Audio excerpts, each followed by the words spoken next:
U.S. Secretary of State Marco Rubio says he will meet with Danish officials next week to discuss the Trump administration's plans for Greenland. If the president identifies a threat to the national security of the United States, every president retains the option to address it through military means.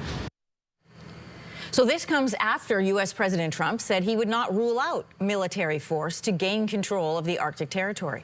For a closer look this morning, I'm joined by Juno Battleson, Greenlandic MP. Good morning. Welcome to your morning.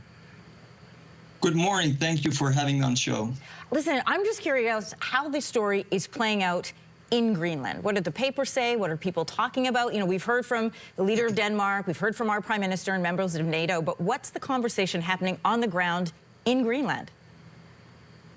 Well, first of all, the most important thing for me to say is that Greenland is united. The Greenlandic people, all the parties in parliament are united in the message to the world and as to Trump and the U.S. administration that we don't want to be Americans. We don't want to be Danish. We want to be Greenlanders, or Galaslit Inuit, as we're called in our own language. We're a people according to international law with the right to self-determination.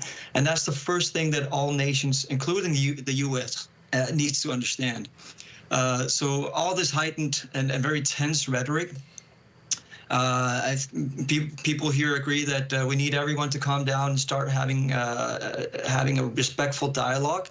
The Greenlandic people are the rightful owners of Greenland and have been fighting for independence for almost a century.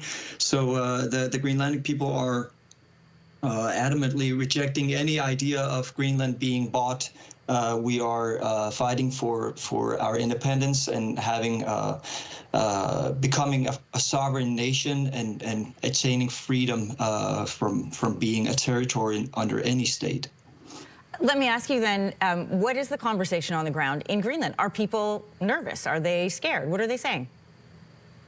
Well, all this heightened rhetoric naturally has caused concern, and people are talking about what the future might bring. But it's important for us to also emphasize that, you know, the prime, our premier here in Greenland and all the parties are telling people to calm down. There's no reason to panic. We've seen from many Republicans even, and you know, Trump doesn't have, and the Trump administration that doesn't have the backing to actually having to go through with any scenario that has to do with military invasion in Greenland. There would be absolutely no need for that. There's a huge difference between Greenland and Venezuela, we've been compared to for the last couple of days. Since the invasion in Venezuela, there's a huge difference since Greenland has been an ally of the U.S. For almost a century. So we reject the idea, and we think it's completely unrealistic that any talk of military invasion would become a reality in Greenland. Right, but we know that things have changed. Our relationship as Canadians, our relationship as a country has also changed with the U.S. We are in different times. Trump White House is repeating, and did it so as soon as yesterday, saying the U.S. is concerned about security for the U.S. Why do you think President Trump wants Greenland?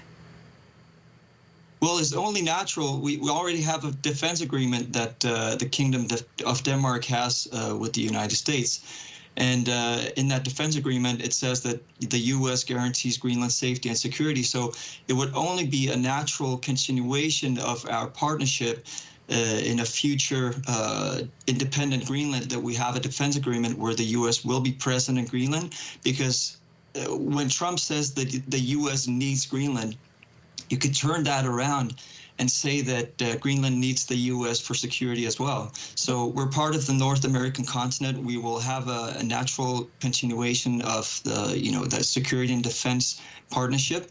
And we think there's no reason to be worried about any hostility from the U.S. towards Greenland. I think a lot of this is a lot of posturing towards Europe and Denmark, since the U.S. needs to for their security concerns and interest in having a partnership with Greenland. We see that there is an interest for them to, maybe heighten the rhetoric, but we, of course, we need to tell everyone that we will have a respectful dialogue, and that's the only way to go forward.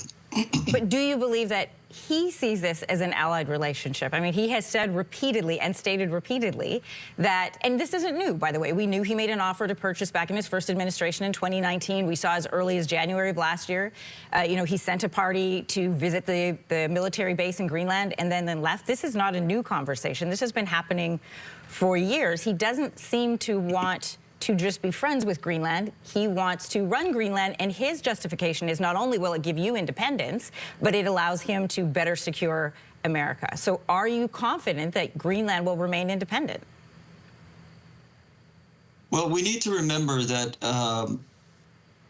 Denmark and European countries are not innocent players in this. So we have a 300-year history with Denmark and a colonial relationship that we're in a continuous process trying to gain independence. And the U.S. is an important part of our process towards independence. So security and defense, as I mentioned, is a very important aspect of Greenland becoming an independent nation. So I would refer to the repeated messages that we're seeing from Trump and his administration that, the people of Greenland decide their own future and that the U.S. would support an independent Greenland. So can I ask you about this, Mr. Battleson, then? If I'm hearing you correctly, independence and the conversation around independence is still vitally important to Greenland. So then let me ask you this. If U.S. President Trump or his officials come and say, we are willing to defend your independence, to make an independent Greenland from Denmark or anyone else, would you be a willing partner in that? Well, we want to have partnerships with all nations who support us in our pursuit of independence. So this has been a long political struggle for us, and we are seeking partnerships with a lot of nations. We are seeing a lot of interest from Europe. They've opened up, and the EU has opened up an office here, as well as the U.S. consulate haven't been opened.